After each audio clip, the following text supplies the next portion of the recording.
वाहिगुरु जी का खालसा वाहिगुरु जी की फतेह। परम सन्मानयोग सतगुरां दे चरनां विच जुड़ मिल बैठे रब रूप गुरमुख सत्संगी जनो, सतगुरु जी की बहुत रहमत बख्शिश हुई है।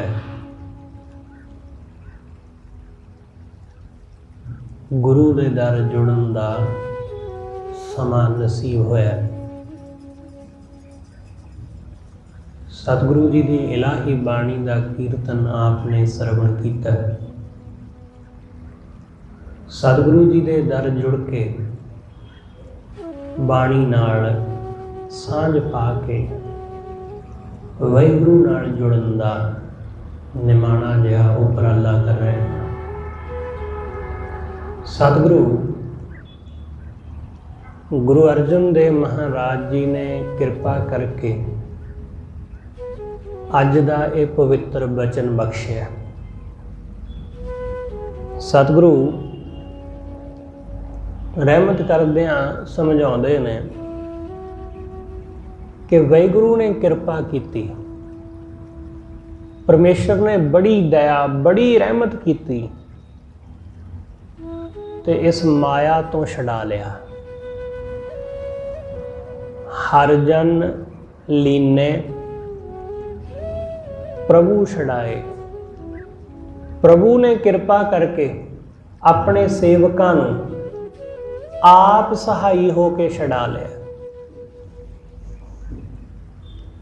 आप उसने दया करी, माया दे बंधना तो माया दे झमेलियां तो परमेश्वर ही छड़ा सकता है। माया दे बंधन ऐसे ने कि सानू माया दे बंधना विच पता ही नहीं लगता कि असीं खुद बज्झे होए हां। सानू एहसास ही नहीं हुंदा। माया दा सब बंधन, माया दा सब झमेला वो इस तरीके नाल बनिया होया है, सजिया सवरिया होया कि सानू कदे भी एहसास ही नहीं हुंदा।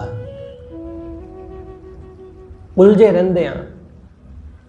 समੁੱਚਾ जीवन साडा इहदे विच ही गुजर जांदा है। इहदे विच ही जन्मदे आ, इहदे विच ही हसदे खेडदे आ, जवान हुंदे आ, ब्याहे जांदे आ, बच्चियां वाले हुंदे आ, बुढ़े हो जांदे आ, इहदे विच ही मर जांदे आ। समझ ही नहीं आउंदी इस गल दी। साडी बुद्धि इस गल नूं समझ ही नहीं पाती, क्योंकि असीं इस तो परे सोच नहीं सकते हाँ। असी जिहे जे माहौल विच रहिंदे हां, जैसे समाज विच रहिंदे हां, असी वैसा ही सोचते हां, वैसा ही समझते हां। असी इस तो बाद वखरी कल्पना नहीं कर सकते, क्योंकि इहो जे माहौल विच रहे हां।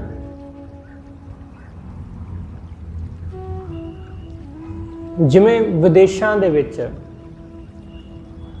उत्थों के कल्चर के हिसाब नाल वो लोग उहो जी ही गल सोच पाते हैं जिहो जिहा उन्हां दा माहौल है।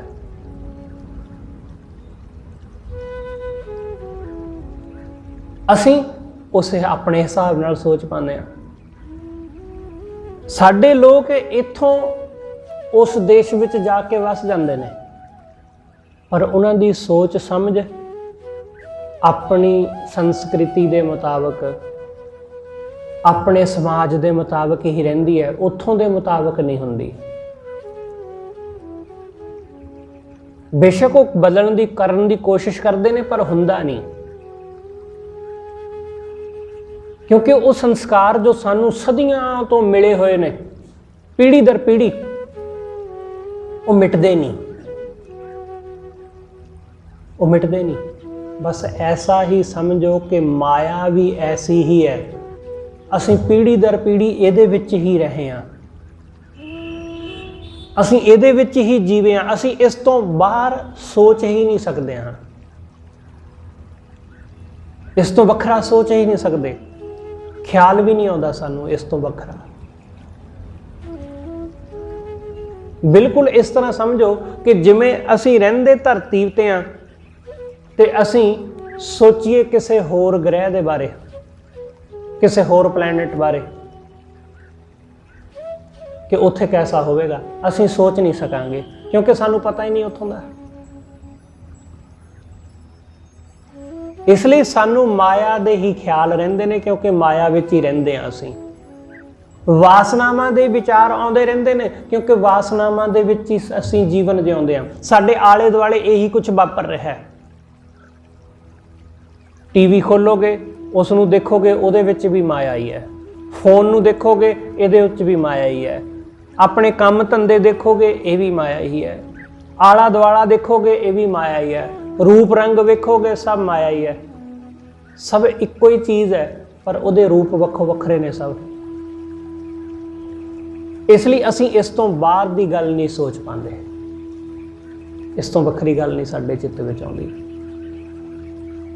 ਇਸ ਕਰਕੇ ਸਤਿਗੁਰੂ ਕਹਿੰਦੇ ਇਸ ਮਾਇਆ ਦੇ ਝਮੇਲੇ ਵਿੱਚੋਂ ਨਿਕਲਣਾ ਬਹੁਤ ਔਖਾ ਹੈ, ਬੜਾ ਕਠਿਨ ਹੈ। ਲੋਕਾਂ ਨੇ ਬੜੀ ਕੋਸ਼ਿਸ਼ ਕੀਤੀ ਹੈ, ਲੋਕ ਕਰਦੇ ਨੇ ਰੋਜ਼, ਤੁਸੀਂ ਵੀ ਕਰਦੇ ਹੋਵੋਗੇ। ਜਦੋਂ ਲੋਕ ਸਿਮਰਨ ਕਰਦੇ ਨੇ ਉਹ ਮਾਇਆ ਵਿੱਚੋਂ ਨਿਕਲਣ ਦੀ ਤਾਂ ਕੋਸ਼ਿਸ਼ ਕਰਦੇ ਨੇ, ਪਰ ਸਿਮਰਨ ਕਰਦਿਆਂ, ਬਾਣੀ ਪੜ੍ਹਦਿਆਂ ਮਾਇਆ ਫਿਰ ਬੰਦੇ ਨੂੰ ਗ੍ਰਸ ਲੈਂਦੀ ਹੈ।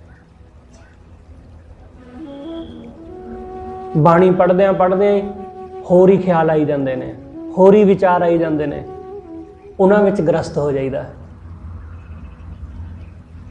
ਉਹ ਜੋ 15-20 ਮਿੰਟ ਦਾ ਸਮਾਂ ਪਾਠ ਕਰਨ ਵਿੱਚ ਲਾਉਣਾ ਸੀ, ਉਹ ਸਮਾਂ ਵੀ ਸਾਡਾ ਮਾਇਆ ਵਿੱਚ ਹੀ ਲੱਗਾ ਕਿਉਂਕਿ ਮਾਇਆ ਦੇ ਸੁਪਨੇ ਆਉਣ ਲੱਗ ਪਏ, ਵਿਚਾਰ ਆਉਣ ਲੱਗ ਪਿਆ ਕਿ ਪਾਠ ਕਰਕੇ ਫਲਾਣੀ ਚੀਜ਼ ਮਿਲ ਜਾਵੇ,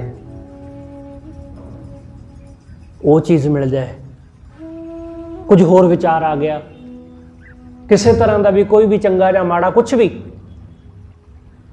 ਕਿਉਂਕਿ ਇਸ ਗੱਲ ਨਾਲ ਕੋਈ ਮਤਲਬ ਨਹੀਂ ਹੈ ਕਿ ਚੰਗਾ ਵਿਚਾਰ ਆ ਰਿਹਾ ਹੈ। ਖਿਆਲ ਰੱਖਣਾ, ਜੇ ਤੁਹਾਨੂੰ ਕਿਤੇ ਇਹ ਭਰਮ ਪੈ ਜਾਵੇ, ਵਹਿਮ ਪੈ ਜਾਵੇ ਕਿ ਫਿਰ ਕੀ ਹੋ ਗਿਆ, ਪਾਠ ਕਰਦੇ ਚੰਗਾ ਹੀ ਵਿਚਾਰ ਆਇਆ, ਮਾੜਾ ਥੋੜੀ ਆਇਆ।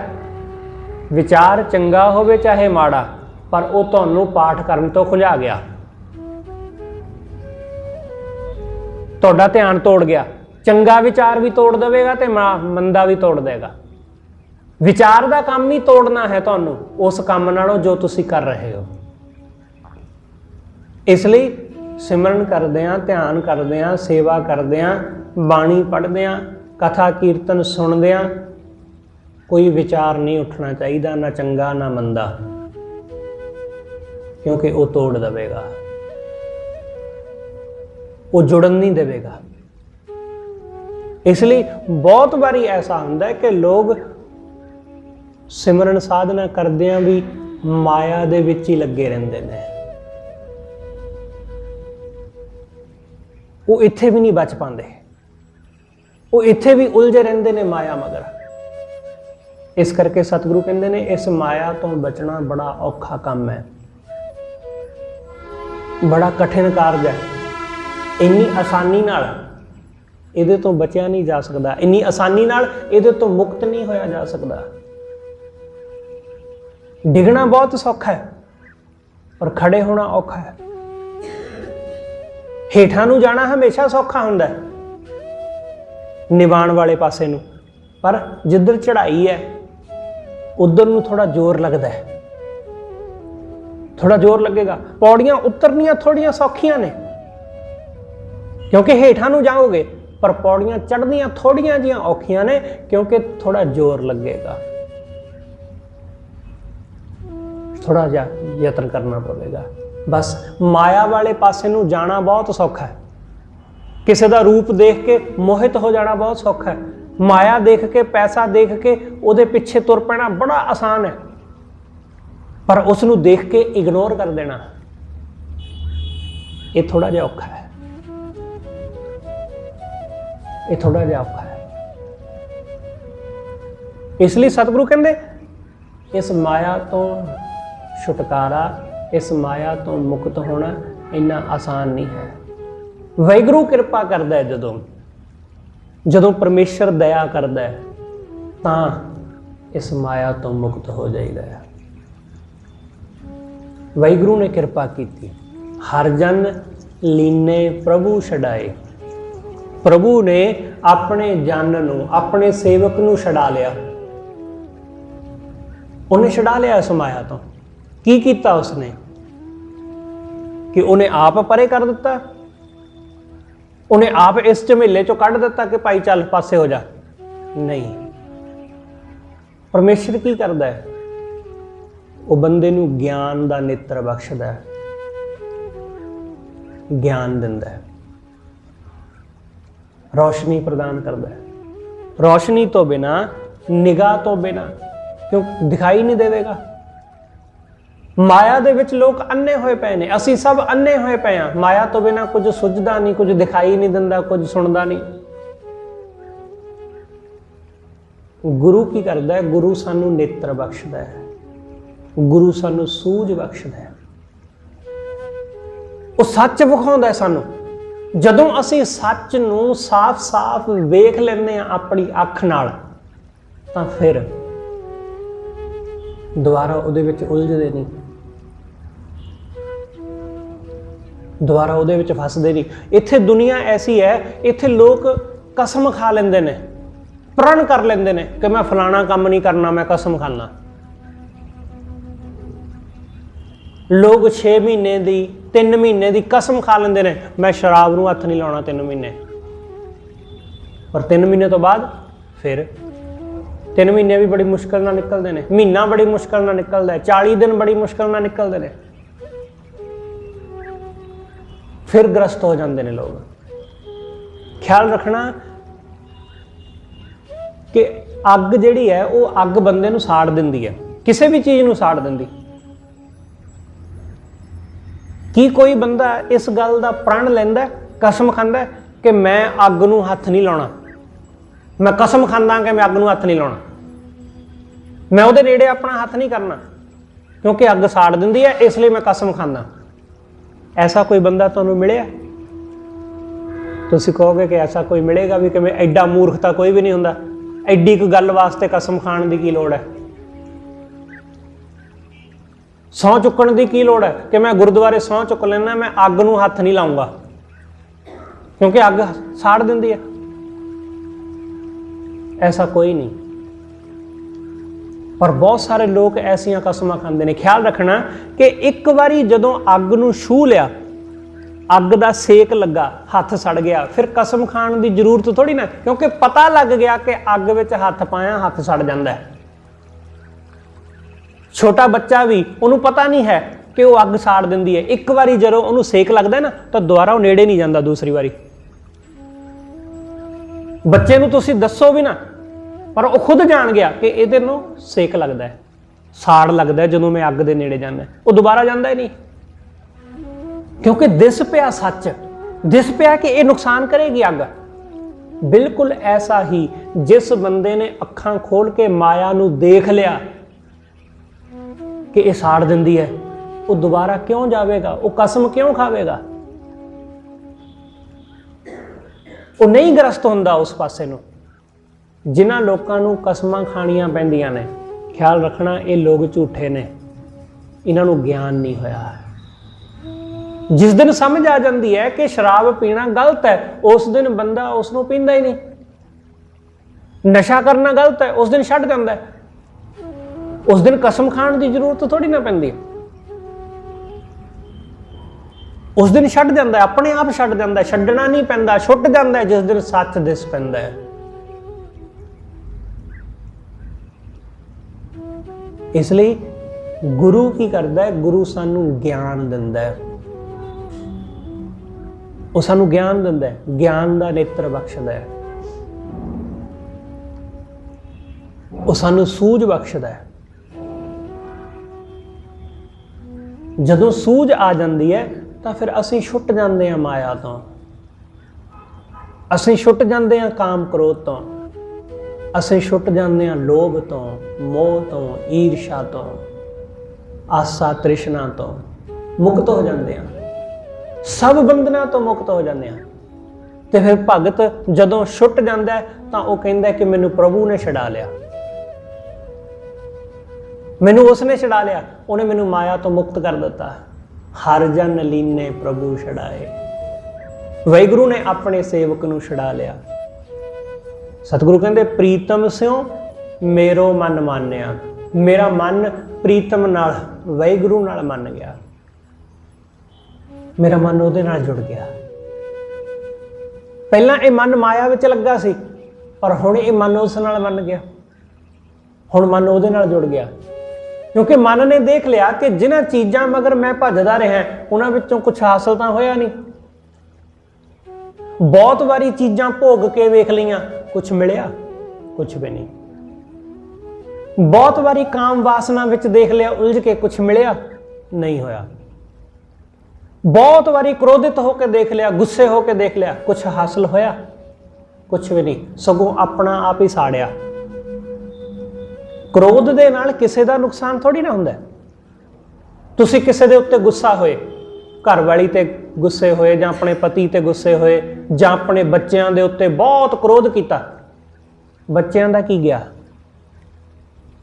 ਕ੍ਰੋਧ ਕਰਨ ਨਾਲ ਘਰ ਵਾਲੀ ਦਾ ਕੀ ਗਿਆ? ਜਾਂ ਘਰ ਵਾਲੇ ਦਾ ਪਤੀ ਦਾ ਕੀ ਗਿਆ? ਤੁਹਾਡੇ ਨੌਕਰ ਦਾ ਕੀ ਗਿਆ? ਤੁਸੀਂ ਉਹਦੇ ਤੇ ਕ੍ਰੋਧ ਕੀਤਾ, ਆਪਣਾ ਆਪ ਹੀ ਸਾੜਿਆ, ਆਪਣਾ ਹੀ ਨੁਕਸਾਨ ਹੋਇਆ, ਆਪਣਾ ਹੀ ਬਲੱਡ ਪ੍ਰੈਸ਼ਰ ਵਧਾਇਆ, ਕਿਸੇ ਦਾ ਤਾਂ ਕੁਝ ਵੀ ਨਹੀਂ ਗਿਆ। ਜਦੋਂ ਬੰਦਾ ਕ੍ਰੋਧ ਵਿੱਚ ਹੁੰਦਾ ਉਦੋਂ ਉਹ ਕਿਵੇਂ ਤਣਾਅ ਵਿੱਚ ਆ ਜਾਂਦਾ, ਕਿਵੇਂ ਉਹਦਾ ਮੱਥਾ ਖਿੱਚਿਆ ਜਾਂਦਾ।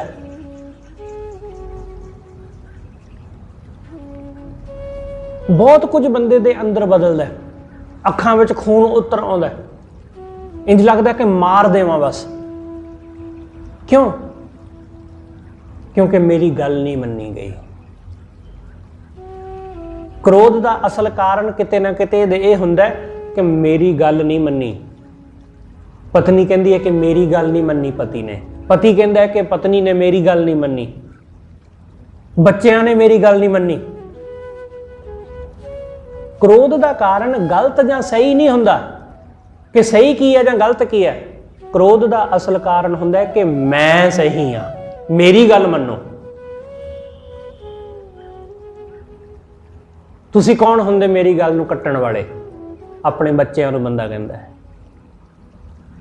ਸਹੀ ਗਲਤ ਦੀ ਤਾਂ ਵਿਚਾਰ ਹੀ ਨਹੀਂ, ਵਿਚਾਰ ਇੱਥੇ ਹੈ ਕਿ ਮੈਂ ਪਿਓ ਹਾਂ, ਮੇਰੀ ਗੱਲ ਮੰਨਣੀ ਪੈਣੀ ਤੁਹਾਨੂੰ। ਕ੍ਰੋਧ ਇਸ ਗੱਲ ਦਾ ਹੈ, ਸਹੀ ਗਲਤ ਦੀ ਗੱਲ ਨਹੀਂ ਹੈ, ਹੰਕਾਰ ਦੀ ਗੱਲ ਹੈ। ਇਹੀ ਗੱਲ ਪਤੀ ਦੀ ਹੈ, ਇਹੀ ਗੱਲ ਪਤਨੀ ਦੀ ਹੈ, ਸਭ ਦੀ ਇਹੀ ਗੱਲ ਹੈ। ਲੋਕ ਇਸੇ ਤਰ੍ਹਾਂ ਉਲਝੇ ਰਹਿੰਦੇ ਨੇ ਹੰਕਾਰ ਕਰਕੇ, ਤੇ ਉਹਦੇ ਵਿੱਚ ਸੜਦੇ ਨੇ, ਫਿਰ ਆਪਣਾ ਹੀ ਨੁਕਸਾਨ ਕਰਦੇ ਨੇ, ਕਿਸੇ ਦਾ ਕੁਝ ਨਹੀਂ ਜਾਂਦਾ। ਆਮ ਆਪਣੀ ਪੰਜਾਬੀ ਦੀ ਕਹਾਵਤ ਹੈ ਕਿ ਪਤੀਲੀ ਉਬਲਦੀ ਹੈ ਤਾਂ ਆਪਣੇ ਕੰਢੇ ਸਾੜਦੀ, ਕਿਸੇ ਦਾ ਥੋੜੀ ਨਾ ਜਾਂਦਾ ਕੁਝ। ਸਾਡੇ ਅੰਦਰ ਕ੍ਰੋਧ ਉਬਾਲੇ ਮਾਰਦਾ ਤਾਂ ਸਾਡਾ ਆਪ ਦਾ ਨੁਕਸਾਨ ਹੁੰਦਾ, ਕਿਸੇ ਦਾ ਕੁਝ ਨਹੀਂ ਜਾਂਦਾ। ਇਸ ਕਰਕੇ ਸਤਿਗੁਰੂ ਕਹਿੰਦੇ ਜਦੋਂ ਵਾਹਿਗੁਰੂ ਨਾਲ ਮਨ ਜੁੜ ਜਾਂਦਾ ਹੈ, ਜਦੋਂ ਪਰਮੇਸ਼ਰ ਨਾਲ ਮਨ ਮੰਨ ਜਾਂਦਾ ਹੈ, ਤਦੋਂ ਮਨ ਕ੍ਰੋਧਿਤ ਨਹੀਂ ਹੁੰਦਾ। ਉਹ ਫਿਰ ਆਪਣਾ ਪੱਖ ਰੱਖ ਦਿੰਦਾ ਕਿ ਭਾਈ ਮੇਰੀ ਗੱਲ ਆ ਹੈ, ਮੈਂ ਆਪਣੀ ਗੱਲ ਰੱਖ ਦਿੱਤੀ, ਮੇਰੀ ਗੱਲ ਆ ਹੈ, ਤੁਹਾਨੂੰ ਚੰਗੀ ਲੱਗਦੀ ਤਾਂ ਮੰਨ ਲਓ, ਨਹੀਂ ਚੰਗੀ ਲੱਗਦੀ ਤਾਂ ਨਾ ਮੰਨੋ। ਫਿਰ ਉਹ ਕ੍ਰੋਧਿਤ ਨਹੀਂ ਹੁੰਦਾ। ਕੋਈ ਮੰਨ ਲਵੇ ਤਾਂ ਵੀ ਠੀਕ, ਨਹੀਂ ਮੰਨ ਲਵੇ ਤਾਂ ਵੀ ਠੀਕ, ਫਿਰ ਝਗੜਾ ਨਹੀਂ, ਕਿਉਂਕਿ ਵਾਹਿਗੁਰੂ ਨਾਲ ਜੁੜ ਗਿਆ ਹੈ ਮਨ। ਮਨ ਵਿੱਚ ਹੁਣ ਹੰਕਾਰ ਨਹੀਂ ਹੈ। ਹੁਣ ਉਹ ਆਪਣੇ ਆਪ ਨੂੰ ਚੰਗਾ ਨਹੀਂ ਕਹਾਉਣਾ ਚਾਹੁੰਦਾ ਕਿ ਮੈਂ ਬਹੁਤ ਚੰਗਾ, ਕਿ ਲੋਕ ਕਹਿਣ ਜਾਂ ਪਰਿਵਾਰ ਵਾਲੇ ਕਹਿਣ ਕਿ ਤੇ ਬਹੁਤ ਵਧੀਆ ਬੰਦਾ, ਤੁਸੀਂ ਬਹੁਤ ਸਿਆਣੇ ਹੋ। ਉਹਨੂੰ ਕੋਈ ਦਿਲਚਸਪੀ ਨਹੀਂ ਹੈ ਚੰਗਾ ਸੁਣਨ ਦੀ ਕਿ ਲੋਕ ਮੈਨੂੰ ਚੰਗਾ ਆਖਣ, ਕਿਉਂਕਿ ਮਨ ਵਾਹਿਗੁਰੂ ਨਾਲ ਮੰਨਿਆ ਹੋਇਆ ਹੈ, ਪ੍ਰੀਤਮ ਸਿਓ ਮੇਰੋ ਮਨ ਮਾਨਿਆ, ਵਾਹਿਗੁਰੂ ਨਾਲ ਮੇਰਾ ਮਨ ਮੰਨ ਗਿਆ। ਤਾਪ ਮੁਆ ਬਿਖ ਖਾਏ, ਤਾਪ ਖਤਮ ਹੋ ਗਿਆ ਹੁਣ ਅੰਦਰੋਂ, ਮਾਇਆ ਦਾ ਤਾਪ। ਜਿਵੇਂ ਜਦੋਂ ਬੰਦੇ ਨੂੰ ਤਾਪ ਨਾਲ ਬੁਖਾਰ ਚੜ੍ਹਦਾ, ਤਾਪ ਕਿ ਕਾਂਬਾ ਜਿਹਾ ਛਿੜਦਾ ਨਾ, ਕਿ ਕਾਂਬਾ ਜਿਹਾ ਲੱਗਦਾ, ਠੰਡ ਜਿਹੀ ਲੱਗਦੀ ਹੈ। ਸਤਿਗੁਰੂ ਕਹਿੰਦੇ ਹੁਣ ਨਹੀਂ ਤਾਪ ਚੜ੍ਹਦਾ, ਬੰਦੇ ਨੂੰ ਚੜ੍ਹਦਾ ਰਹਿੰਦਾ ਸਮੇਂ ਸਮੇਂ ਤੇ ਤਾਪ, ਮਾਇਆ ਦਾ, ਕਾਮ ਦਾ, ਕ੍ਰੋਧ ਦਾ, ਲੋਭ ਦਾ, ਮੋਹ ਦਾ ਤਾਪ ਚੜ੍ਹਦਾ ਰਹਿੰਦਾ ਹੈ। ਸਤਿਗੁਰੂ ਕਹਿੰਦੇ ਹੁਣ ਨਹੀਂ, ਤਾਪ ਮੁਆ ਬਿਖ ਖਾਏ, ਹੁਣ ਤਾਪ ਮਰ ਗਿਆ, ਖਤਮ ਹੋ ਗਿਆ ਤਾਪ, ਹੁਣ ਕੋਈ ਗੱਲ ਹੀ ਨਹੀਂ ਹੈ। ਹੁਣ ਕਿਸ ਗੱਲ ਦਾ ਤਾਪ? ਹੁਣ ਮੈਂ ਤਪਦਾ ਨਹੀਂ, ਪਹਿਲਾਂ ਤਪ ਕੇ ਦੇਖ ਲਿਆ, ਕੁਝ ਹਾਸਲ ਨਹੀਂ ਹੋਇਆ। ਬਹੁਤ ਵਾਰੀ ਕ੍ਰੋਧ ਕਰਕੇ ਦੇਖ ਲਿਆ, ਕੁਛ ਨਹੀਂ ਮਿਲਿਆ, ਆਪਣਾ ਹੀ ਨੁਕਸਾਨ ਕੀਤਾ। ਜਦੋਂ ਅਸੀਂ ਕ੍ਰੋਧਿਤ ਹੁੰਦੇ ਹਾਂ, ਸਾਡਾ ਮੱਥਾ ਖਿੱਚਿਆ ਜਾਂਦਾ ਪੂਰੀ ਤਰ੍ਹਾਂ। ਤੁਸੀਂ ਜਰਾ ਬਿਲਕੁਲ ਆਪਣੇ ਆਪ ਨੂੰ, ਆਪਣੇ ਮੱਥੇ ਨੂੰ, ਆਪਣੇ ਚਿਹਰੇ ਨੂੰ ਬਿਲਕੁਲ ਛੱਡ ਦੇਵੋ, ਨਿਡਾਲ, ਬੜਾ ਟਿਕਾ ਜਿਹਾ ਮਿਲਦਾ ਹੈ। ਜਦੋਂ ਅਸੀਂ ਕ੍ਰੋਧਿਤ ਹੁੰਦੇ ਹਾਂ, ਕਿਸੇ ਤਰ੍ਹਾਂ ਦੀ ਕੋਈ ਈਰਸ਼ਾ, ਕਿਸੇ ਤਰ੍ਹਾਂ ਦਾ ਕੋਈ ਚੰਗਾ ਮਾੜਾ ਵਿਚਾਰ ਸਾਡੇ ਮਨ ਅੰਦਰ ਆਉਂਦਾ ਤਾਂ ਅਸੀਂ ਖਿੱਚੇ ਜਾਂਦੇ ਹਾਂ।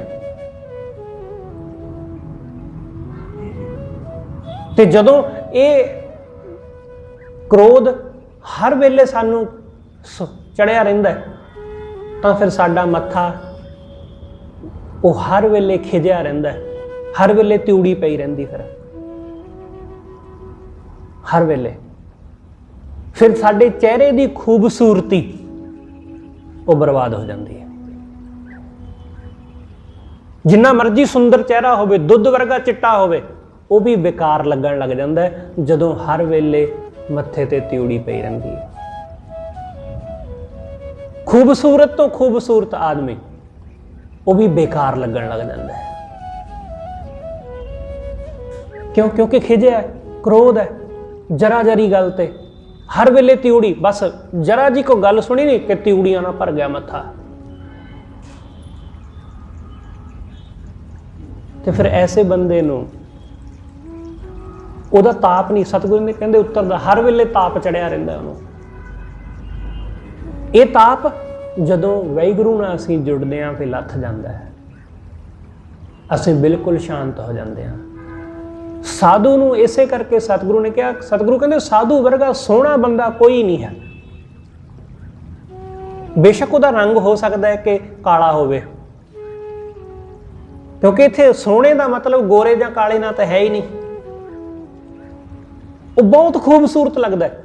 ਖੂਬਸੂਰਤ ਇਸ ਕਰਕੇ ਲੱਗਦਾ ਹੈ ਕਿਉਂਕਿ ਉਹਦੇ ਚਿਹਰੇ ਤੇ ਕਦੇ ਕ੍ਰੋਧ ਨਹੀਂ, ਉਹਦੇ ਚਿਹਰੇ ਤੇ ਕਦੇ ਵਾਸਨਾ ਨਹੀਂ, ਉਹਦੇ ਚਿਹਰੇ ਤੇ ਕਦੇ ਹੰਕਾਰ ਨਹੀਂ, ਉਹਦੇ ਚਿਹਰੇ ਤੇ ਕਦੇ ਮੋਹ ਨਹੀਂ ਹੈ, ਲੋਭ ਨਹੀਂ ਹੈ।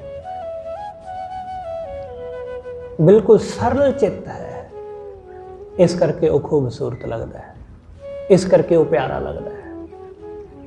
ਵਾਸਨਾ ਨਹੀਂ ਝਲਕਦੀ ਉਹਦੀਆਂ ਅੱਖਾਂ ਵਿੱਚੋਂ।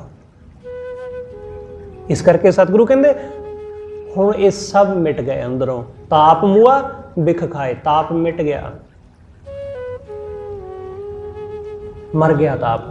ਬਿਖ ਜ਼ਹਿਰ, ਮਾਇਆ ਜ਼ਹਿਰ ਖਤਮ ਹੋ ਗਈ। ਰਹਾਉ ਪਾਲਾ ਤਾਊ ਕਛੂ ਨਾ ਵਿਆਪੈ। ਸਤਿਗੁਰੂ ਕਹਿੰਦੇ ਪਾਲਾ ਨਹੀਂ ਵਿਆਪਦਾ ਹੁਣ। ਪਾਲਾ ਤਾਊ ਕਛੂ ਨਾ ਵਿਆਪੈ, ਰਾਮ ਨਾਮ ਗੁਣ ਗਾਏ। ਵਾਹਿਗੁਰੂ ਦੇ ਗੁਣ ਗਾਉਣ ਨਾਲ, ਪਰਮੇਸ਼ਰ ਦੇ ਗੁਣਾਂ ਦਾ ਗਾਇਨ ਕਰਨ ਨਾਲ ਹੁਣ ਪਾਲਾ ਨਹੀਂ ਵਿਆਪਦਾ। ਕਾਂਬਾ ਲੱਗਦਾ ਨਾ ਕਿ ਠੰਡ ਲੱਗਦੀ ਹੈ।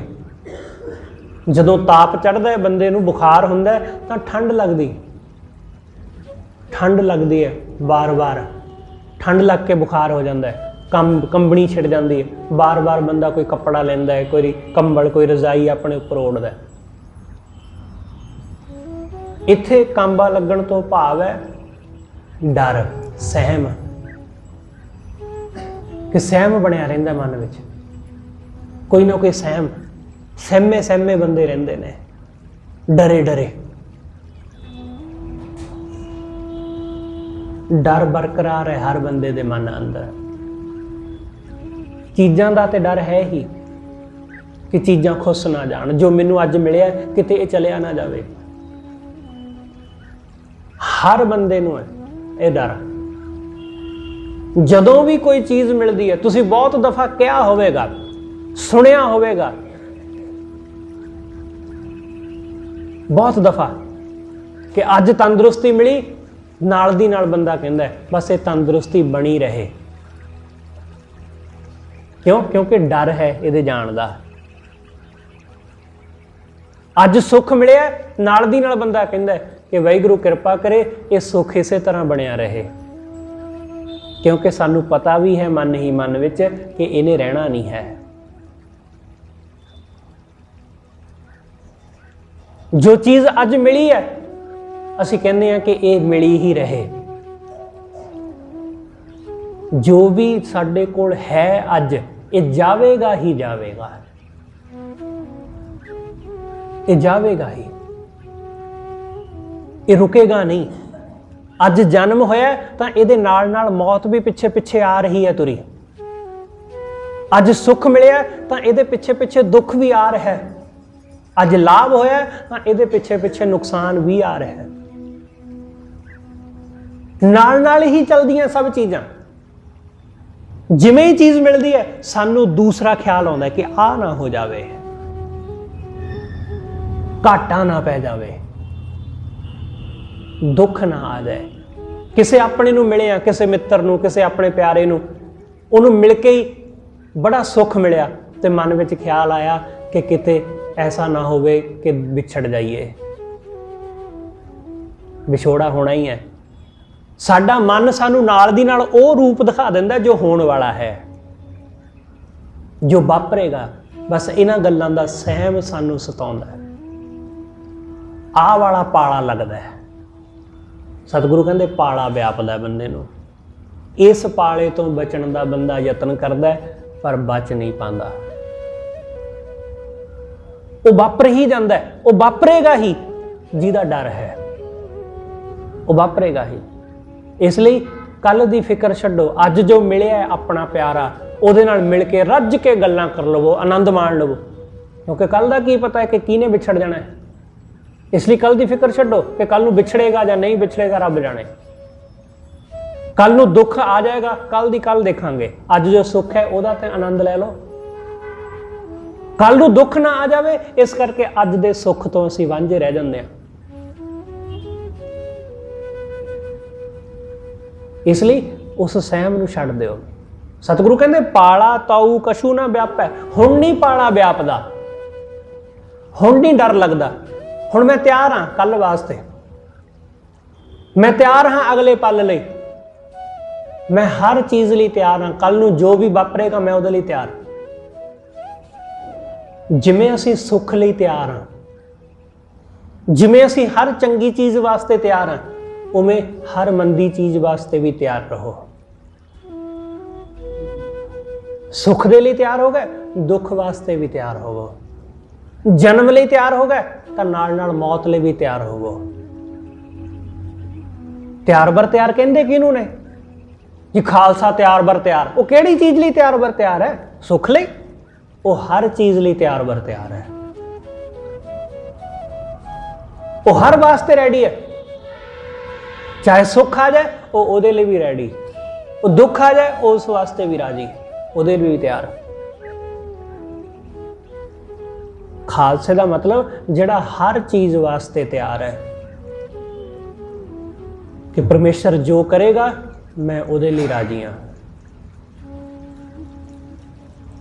इस करके सतगुरु कहंदे हुण नहीं पाला व्यापदा। पाला ताऊ कछू ना व्यापै, राम नाम गुण गाए। वाहिगुरू दे गुण गाउण नाल, परमेश्वर दे गुणां नूं गाउण नाल तुसीं गाओ ते सही, उहदा आनंद माणो ते सही। वेखो बड़ा आनंद है, सहम मिट जाणगे। जरा अपने नोट कर लवो कि तुहाडे की सहम ने, की डर ने, उन्हां नोट कर लो। तो फिर ਉਹਨਾਂ ਨੂੰ ਨੋਟ ਕਰਕੇ ਰੱਖ ਲਓ ਇੱਕ ਪਾਸੇ ਤੇ ਉਸ ਨੂੰ ਸਿਮਰੋ, ਉਹਨੂੰ ਸਿਮਰੋ, ਉਹਨੂੰ ਧਿਆਵੋ, ਗਾਵੋ ਉਸ ਨੂੰ ਜਿਵੇਂ ਵੀ ਤੁਸੀਂ ਗਾ ਸਕਦੇ ਹੋ, ਜਿਵੇਂ ਹੀ ਸਿਮਰ ਸਕਦੇ ਹੋ, ਜਿਵੇਂ ਤੁਹਾਨੂੰ ਚੰਗਾ ਲੱਗਦਾ ਉਸ ਨੂੰ ਸਿਮਰੋ, ਜਿਵੇਂ ਵੀ ਤੁਹਾਨੂੰ ਰਸ ਆਵੇ ਉਹਨੂੰ ਗਾਵੋ, ਉਹਨੂੰ ਧਿਆਵੋ। ਸਤਿਗੁਰੂ ਕਹਿੰਦੇ ਮਿਟ ਜਾਏਗਾ ਸਭ ਡਰ ਮਿਟ ਜਾਣਗੇ, सब तकलीफ मिट जाएगी। डाकी को चित्त कशु न लगे। डाकी मतलब डायन, माया डायन, ਉਹਦੇ ਵਿੱਚ ਫਿਰ ਚਿੱਤ ਨਹੀਂ ਲੱਗੇਗਾ ਕਿਉਂਕਿ ਉਹ ਡਰਾਉਂਦੀ ਰਹਿੰਦੀ ਨਾ। ਮਾਇਆ ਡਰਾਉਂਦੀ ਹੈ ਬੰਦੇ ਨੂੰ।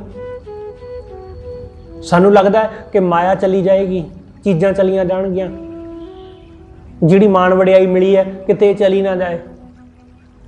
ਇਹ ਸਤਾ ਰਹੀ ਹੈ ਬੰਦੇ ਨੂੰ ਮਾਇਆ। ਡਾਕੀ ਕੋ ਚਿੱਤ ਕਸ਼ੂ ਨਾ ਲੱਗੇ। ਹੁਣ ਮਾਇਆ ਵੱਲ ਨੂੰ ਚਿੱਤ ਨਹੀਂ ਲੱਗਦਾ, ਹੁਣ ਮਾਇਆ ਵੱਲ ਨੂੰ ਚਿੱਤ ਨਹੀਂ ਜੁੜਦਾ। ਡਾਕੀ ਕੋ ਚਿੱਤ ਕਸ਼ੂ ਨਾ ਲੱਗੇ, ਚਰਨ ਕਮਲ ਸਰਣ ਆਏ। ਹੁਣ ਉਹਦੇ ਚਰਨਾਂ ਦੀ, ਉਸ ਵਾਹਿਗੁਰੂ ਦੇ ਚਰਨਾਂ ਦੇ ਵਿੱਚ ਆ ਬੈਠੇ ਆ, ਉਹਦੀ ਸ਼ਰਨ ਵਿੱਚ ਆ ਬੈਠੇ ਆ। ਜਦੋਂ ਹੁਣ ਗੁਰੂ ਦੀ ਸ਼ਰਨ ਆ ਹੀ ਗਏ ਆ ਤਾਂ ਹੁਣ ਇੱਥੇ ਮਾਇਆ ਦਾ ਕਾਹਦਾ ਡਰ? ਇੱਥੇ ਕਿਸੇ ਮਾਇਆ ਡਾਇਣ ਦਾ ਕੀ ਡਰ? ਹਾਂ ਚਲੋ ਮੰਨਿਆ ਕਿ ਬਾਹਰ ਆਪਣੇ ਘਰ ਵਿੱਚ ਡਰ ਸਤਾ ਰਿਹਾ ਸੀ, ਇਸ ਲਈ ਡਰ ਕੇ ਗੁਰੂ ਦੇ ਦਰ ਆ ਗਏ। ਹੁਣ ਇੱਥੇ ਬੈਠੇ ਵੀ ਡਰੀ ਜਾਈਏ? ਬਾਹਰ ਡਰ ਸੀ ਕਿ ਕੋਈ ਜਾਦੂ ਟੂਣਾ ਕਰ ਦੇਗਾ, ਪਰ ਗੁਰੂ ਦੇ ਕੋਲ ਆ ਕੇ ਬਹਿ ਗਏ, ਇੱਥੇ ਵੀ ਡਰ। ਇੱਥੇ ਨਹੀਂ ਹੋਣਾ ਚਾਹੀਦਾ। ਬਾਹਰ ਮੰਨਿਆ ਕਿ ਹਾਂ ਠੀਕ ਹੈ ਜੀ, ਡਰ ਸੀ, ਕੋਈ ਨਾ ਕੋਈ ਜਾਦੂ ਕਰ ਦੇਗਾ, ਕੋਈ ਟੂਣਾ ਕਰ ਦੇਗਾ, ਕੋਈ ਕਿਸੇ ਤਰ੍ਹਾਂ ਦਾ ਕੋਈ ਬੁਰੀ ਨਜ਼ਰ ਲਾ ਦੇਗਾ, ਜੋ ਵੀ ਮੰਨਦੇ ਹੋ ਤੁਸੀਂ। ਪਰ ਗੁਰੂ ਕੋਲ ਆ ਕੇ ਜੇ ਇੱਥੇ ਆ ਕੇ ਵੀ ਇਹੀ ਡਰ ਹੈ ਤਾਂ ਫਿਰ ਗੁਰੂ ਕੋਲ ਆਉਣਾ ਨਾ ਆਉਣਾ ਇੱਕ ਬਰਾਬਰ ਹੀ ਹੋਇਆ। ਇੱਥੇ ਆ ਕੇ ਮਿਟ ਜਾਂਦੇ ਨੇ ਡਰ। ਮਿਟਣਾ ਹੀ ਚਾਹੀਦਾ, ਮਿਟੇਗਾ ਹੀ, ਮਿਟੇਗਾ ਹੀ, ਮਿਟ ਹੀ ਗਿਆ ਹੈ ਗੁਰੂ ਦੇ ਦਰ ਆ ਕੇ। ਜਦੋਂ ਉਹਦੀ ਸ਼ਰਨ ਆ ਗਏ ਤਾਂ ਮਿਟ ਗਿਆ ਸਭ। ਜਦੋਂ ਉਹਦੇ ਚਰਨਾਂ ਨਾਲ ਜੁੜ ਗਏ ਸਭ ਖਤਮ ਹੋ ਗਿਆ, ਸੁੱਖ ਮਿਲਿਆ। ਸਤਿਗੁਰੂ ਕਹਿੰਦੇ ਪ੍ਰਭ ਕੀ ਸਰਣ ਸਗਲ ਪੈ ਲਾਥੇ, ਦੁੱਖ ਬਿਨ ਸੇ ਸੁੱਖ ਪਾਇਆ। ਉਹਦੀ ਸ਼ਰਨ ਵਿੱਚ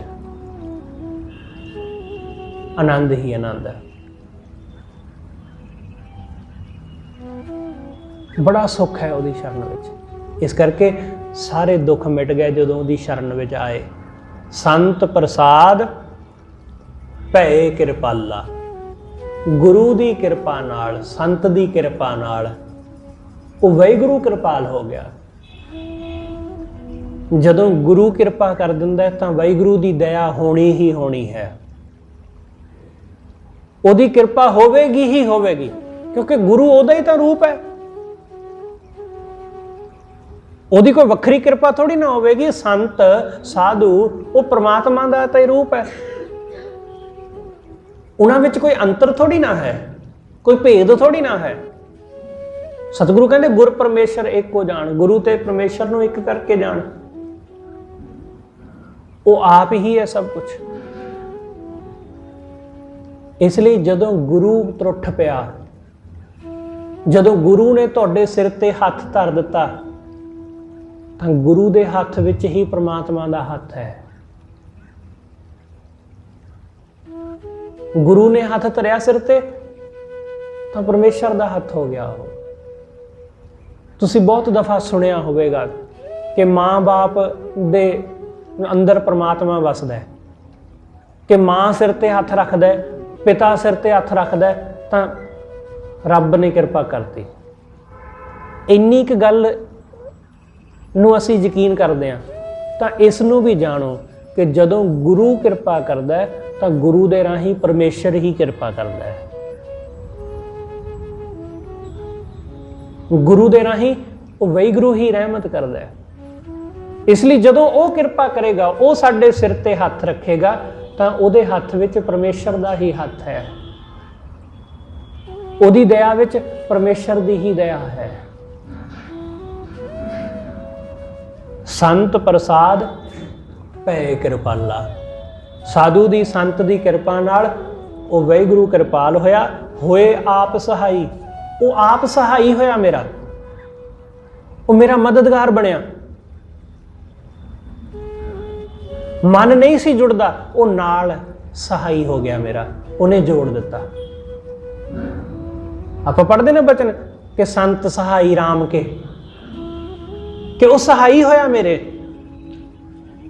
ਮੈਂ ਇੱਥੇ ਬੈਠਾ ਸੀ ਉਹਦੀ ਸ਼ਰਨ ਵਿੱਚ, ਮਨ ਇੱਧਰ ਉੱਧਰ ਦੌੜਦਾ ਸੀ, ਗੁਰੂ ਸਹਾਈ ਹੋ ਗਿਆ, ਮਨ ਦੌੜਨਾ ਬੰਦ ਕਰ ਗਿਆ, ਮਨ ਟਿਕ ਗਿਆ। ਇਸ ਲਈ ਉਹਨੂੰ ਜਾਣਨਾ, ਉਹਦੀ ਪ੍ਰੈਜ਼ੈਂਸ ਬਹੁਤ ਜ਼ਰੂਰੀ ਹੈ। ਕੀਰਤਨ ਕਥਾ ਜਿੰਨਾ ਮਰਜੀ ਰਸਮਈ ਆਨੰਦਮਈ ਹੋਵੇ, ਜੇ ਤੁਸੀਂ ਗੁਰੂ ਦੀ ਪ੍ਰੈਜ਼ੈਂਸ ਨੂੰ ਨਹੀਂ ਨਾ ਜਾਣਦੇ ਤਾਂ ਉਹਦੇ ਵਿੱਚੋਂ ਰਸ ਨਹੀਂ ਮਿਲਣ ਵਾਲਾ। ਇਹ ਚੇਤੇ ਰੱਖਿਓ। ਕਿੱਡਾ ਵੱਡਾ ਮਰਜੀ ਕੋਈ ਕਥਾਵਾਚਕ, ਕੋਈ ਰਾਗੀ, ਕੋਈ ਜੋ ਵੀ ਹੋਵੇ, ਜਿੰਨਾ ਮਰਜੀ ਵਧੀਆ ਤਰੀਕੇ ਨਾਲ ਕਰ ਰਿਹਾ ਹੋਵੇ, ਪਰ ਜੇ ਗੁਰੂ ਦੀ ਪ੍ਰੈਜ਼ੈਂਸ ਨੂੰ ਤੁਸੀਂ ਨਹੀਂ ਜਾਣਦੇ ਤਾਂ ਮਨ ਨੂੰ ਟਿਕਾ ਨਹੀਂ ਸਕੋਗੇ। ਇਸ ਲਈ ਗੁਰੂ ਸਹਾਈ ਹੋਵੇਗਾ। ਗੁਰੂ ਨੂੰ ਪ੍ਰੈਜ਼ੈਂਟ ਜਾਣਨਾ ਬਹੁਤ ਲਾਜ਼ਮੀ ਹੈ। ਇਸ ਤੋਂ ਬਿਨਾਂ ਗੱਲ ਹੀ ਨਹੀਂ ਬਣਦੀ।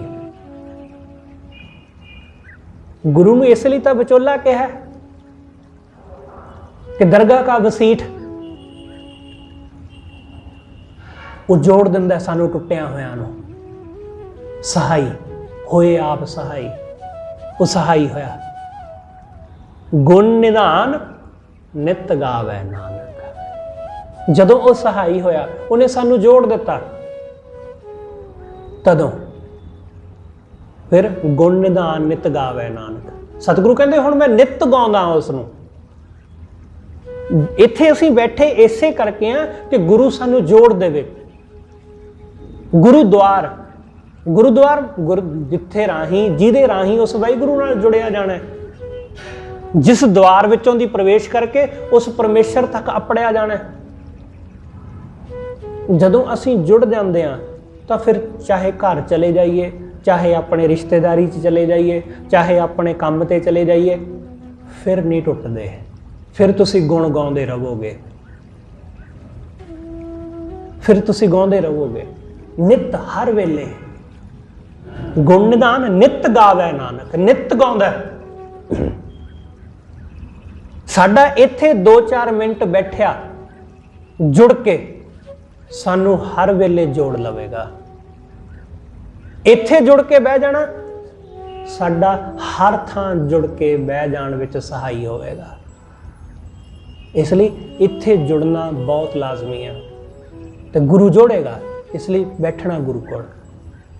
ਗੁਣ ਨਿਧਾਨ ਨਿਤ ਗਾਵੇ ਨਾਨਕ, ਸਹਿਸਾ ਦੁੱਖ ਮਿਟਾਏ। ਸਾਰੇ ਦੁੱਖ ਮਿਟ ਗਏ, ਸਾਰਾ ਸਹਿਮ ਮਿਟ ਗਿਆ। ਹੁਣ ਕੋਈ ਡਰ ਨਹੀਂ ਹੈ। ਹੁਣ ਬੇਫਿਕਰ ਹੋ ਕੇ ਦੁਨੀਆ ਵਿੱਚ ਵਿਚਰਦੇ ਹਾਂ ਕਿ ਚੀਜ਼ਾਂ ਮਿਲ ਗਈਆਂ, ਖੁਸ਼ ਜਾਣ, ਕੋਈ ਗੱਲ ਨਹੀਂ। ਅਹੁਦਾ ਮਿਲ ਗਿਆ, ਕੋਈ ਨਹੀਂ, ਖੁਸ਼ ਜਾਵੇ, ਕੀ ਫਰਕ ਪੈਂਦਾ? ਕਿਉਂਕਿ ਜੋ ਅਹੁਦਾ ਉਹਨੇ ਬਖਸ਼ ਦਿੱਤਾ, ਜੋ ਸੁੱਖ ਉਹਨੇ ਬਖਸ਼ ਦਿੱਤਾ, ਉਹ ਸਦੀਵ ਹੈ। ਉਹ ਨਹੀਂ ਜਾਂਦਾ, ਉਹ ਨਹੀਂ ਖੁੱਸਦਾ। ਇਸ ਲਈ ਭਗਤ ਬੇਪਰਵਾਹ ਹੁੰਦੇ ਨੇ, ਗੁਰਮੁਖ ਬੇਪਰਵਾਹ ਹੁੰਦੇ ਨੇ। ਉਹ ਨਹੀਂ ਅਹੁਦਿਆਂ ਦੀ, ਰੁਤਬਿਆਂ ਦੀ, ਚੀਜ਼ਾਂ ਦੀ ਪਰਵਾਹ ਕਰਦੇ, ਕਿਉਂਕਿ ਉਹਨਾਂ ਨੂੰ ਵਾਹਿਗੁਰੂ ਨੇ ਰੁਤਬਾ ਬਖਸ਼ ਦਿੱਤਾ, ਪਰਮੇਸ਼ਰ ਨੇ ਮਾਣ ਬਖਸ਼ਿਆ। ਇਸ ਕਰਕੇ ਸਤਿਗੁਰੂ ਕਹਿੰਦੇ ਹੁਣ ਉਹ ਸਹਾਈ ਹੋ ਗਿਆ। ਹੁਣ ਆਨੰਦ ਹੀ ਆਨੰਦ ਹੈ। ਹੁਣ ਜਿੱਥੇ ਵੀ ਸਿਰ ਝੁਕਾ ਦਿੰਦੇ ਆ, ਹੁਣ ਉਹੀ ਰੱਬ ਦਾ ਦਰ ਹੋ ਜਾਂਦਾ ਹੈ। ਪਹਿਲਾਂ ਕਿਤੇ ਇੱਕ ਥਾਂ ਸਿਰ ਝੁਕਾਉਣਾ ਪੈਂਦਾ, ਗੁਰੂ ਦੇ ਚਰਨਾਂ ਵਿੱਚ, ਗੁਰੂ ਦੇ ਦਰ ਤੇ। ਜਦੋਂ ਗੁਰੂ ਦੇ ਦਰ ਤੋਂ ਸੋਝੀ ਮਿਲ ਜਾਂਦੀ ਹੈ, ਦਿਸ ਜਾਂਦਾ ਹੈ ਕਿ ਕਣ ਕਣ ਵਿੱਚ ਵਸਿਆ, ਤਾਂ ਜਿਸ ਨੂੰ ਵੀ ਤੁਸੀਂ ਸਿਰ ਝੁਕਾ ਦਿੰਦੇ ਹੋ ਉਹੀ ਰੱਬ ਦਾ ਘਰ ਹੋ ਜਾਂਦਾ ਹੈ, ਕਿਉਂਕਿ ਦਿਸ ਪਿਆ ਸਾਰਿਆਂ ਦੇ ਵਿੱਚੋਂ। ਸਤਿਗੁਰੂ ਰਹਿਮਤ ਕਰੇ। ਇਹ ਦ੍ਰਿਸ਼ਟੀ, ਇਹ ਸੂਝ ਗੁਰੂ ਸਾਨੂੰ ਬਖਸ਼ ਦੇਵੇ। ਹੋਈਆਂ ਭੁੱਲਾਂ ਲਈ ਖਿਮਾ ਸਤਿਗੁਰੂ ਜੀ, ਅਤੇ ਆਪ ਸਰਬੱਤ ਸੰਗਤ ਬਖਸ਼ਣ ਜੋ। ਭੁੱਲਾਂ ਨਾ ਚਿਤਾਰਦੇ ਹੋਏ ਆਖੋ ਜੀ ਵਾਹਿਗੁਰੂ ਜੀ ਕਾ ਖਾਲਸਾ, ਵਾਹਿਗੁਰੂ ਜੀ ਕੀ ਫਤਿਹ।